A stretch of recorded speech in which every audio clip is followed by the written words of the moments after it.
The name drop in this film is maybe it's bad, but it's like bad in a funny way. I'll recreate it for you. Last night you were kinda a bitch. Yeah. Huh. Night bitch.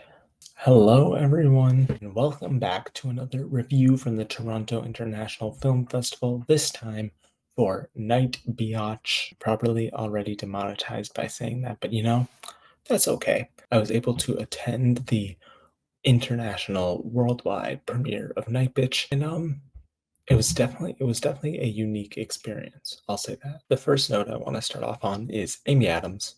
No matter how you end up feeling about the film, lots of people feeling very different ways about this. Lots of people loving it, lots of people really not liking it. I'd say a majority of people somewhere in the middle, such as myself. But no matter how you end up feeling about the film, I think everyone who watches it can come away with the conclusion that Amy Adams gives her 100% commitment to this role and that she gives a very good performance. Despite some of the flaws in the rest of the film, I think Amy Adams is undeniably very good in this. She elevates every scene, whether it's comedic or traumatic, all of that material to be both funnier and more emotional than I think it was on paper. The moments I'm going to remember from this film months later, I think are mostly going to be because of Amy Adams and her work. I also just want to say, Marielle Heller, I've liked all of her past films. She clearly knows how to put a good movie together still. And this is a I wouldn't say it's a good movie. I would say it's far and away not a bad film. I would just say it's a very inconsistent one. There's some good stuff, there's some bad stuff. It's very entertaining, I will say that much. This was the only day at TIFF where I did 5 films in one day. Would not recommend doing that, honestly. And this was the very last one, and I was running on like 4 hours of sleep. And I was coming off of On Swift Horses where I was dozing off many times because it was quite boring.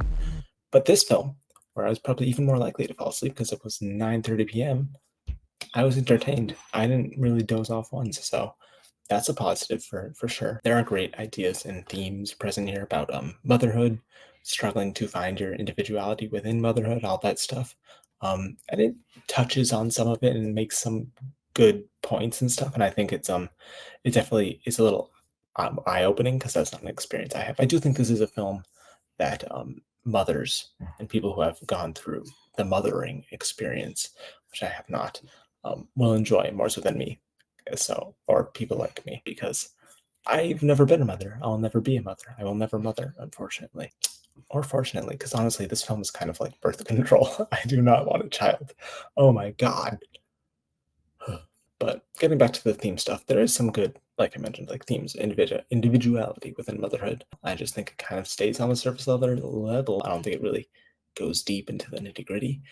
So yeah, it's kind of like Barbie. Some good thematic stuff going on here. It's a little surface level, a little like intro rather than graduate work, and that's fine for some crowds. I just kind of wish it delved deeper. I think it would have been a much better film if it delves a little deeper. I don't think the film really knows what it wants to be. I think it's, like I said, a little inconsistent, and I think it doesn't commit to a specific vision, and I think it is trying to be too many different things, and it's kind of all over the place.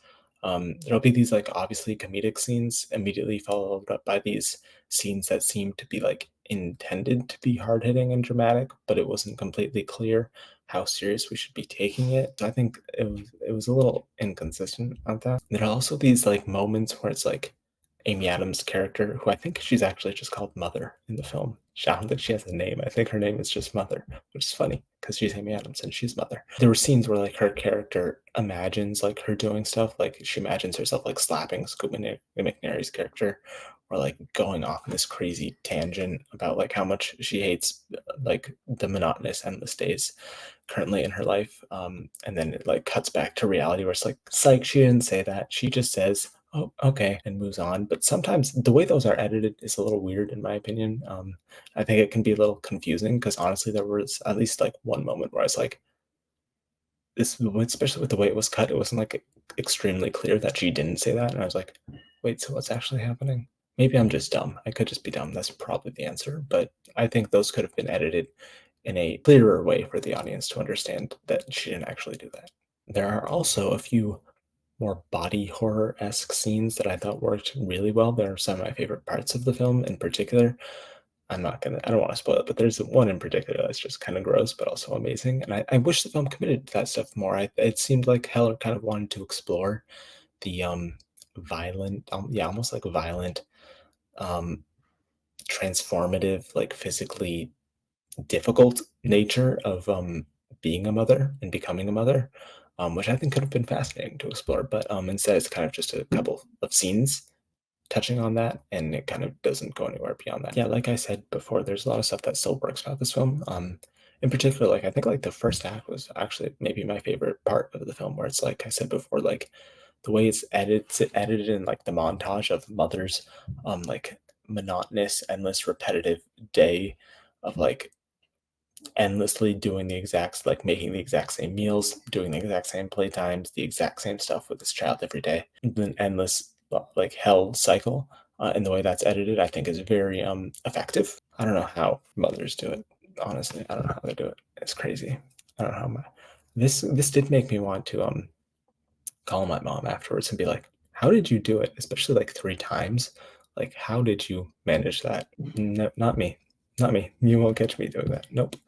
I will remain childless." But it's not all like that. Like we understand why mother. It's so weird, just kind of why mother Amy Adams' character would give up all of like her artistic pursuits and her career pursuits for this child. And we see the rewarding moments. Obviously, there's many of them of being a parent, but they also make like we understand why she would give all that up, but we also understand why she's kind of like dying inside. I don't completely understand the dog thing either. Like I could just be dumb, but like, and I understand it's a metaphor for motherhood, but like, why a dog? Why are these like? Why are there some like scenes as you see in the trailer where she's like running and then she's like running with dogs, but then also like it cuts to like a singular dog running, and you're like, so is that her as a dog? So is that her? What's happening here? What's going on? Once again, I could just be dumb, but like I do think some of the stuff with Scoot McNair's character is does work. He is kind of a boring, pretty basic, like father husband character who travels all the time, and kind of like just it's always like, oh, I wish I could stay home with the kid all day, but I gotta work. And it's like, okay, fuck you, brother. There are a few scenes that work with him. Like there's a scene where he has to give the kid a bath for like the first time ever by himself, and he like acts like it's like this heroic Herculean task. He's like, I did it. When Amy Adams' character does that every single day, and parts like that do work well in the film, where you're just like, oh my god, that was one bath, and I do that every night, and you did it once, and you're acting like you cured cancer. So that stuff is infuriating and also funny, and stuff like that is what works about this. But I will say he doesn't really feel like a character. Most of these characters, besides the mother, most of the characters just feel like pieces on the puzzle to like make points, like thematic points, rather than actual characters. They like the husband character is just there to like make points. And some of the conflict with him just feels so contrived in like the second and third act of the film. Also, one of the things I hate most in films is like monologues. Well, not monologues. I love monologues, but like voiceover monologues, where it like kind of just tells you exactly how the character feels and exactly how you should feel. There's a lot of that in this film, where it's just Amy Adams' character like explaining exactly how she feels and why she feels that way.